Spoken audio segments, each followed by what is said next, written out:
How can you incorporate background audio for the video output in Storyline 360? Go to the Insert tab at the top of the ribbon. Click the arrow next to the Audio button.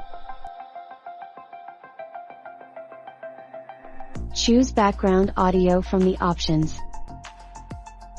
Then, click on the Untitled Playlists. And use the plus button to add background audio. Select the Audio from File option. And pick the background audio from your file. Now, click the Publish option. Choose the video format you prefer.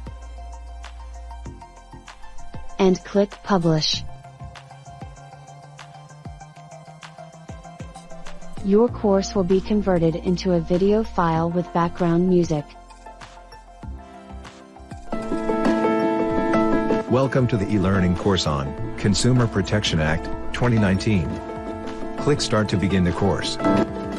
By the end of the course, you will be able to define the terminology used in the Act, know about Consumer Protection Council.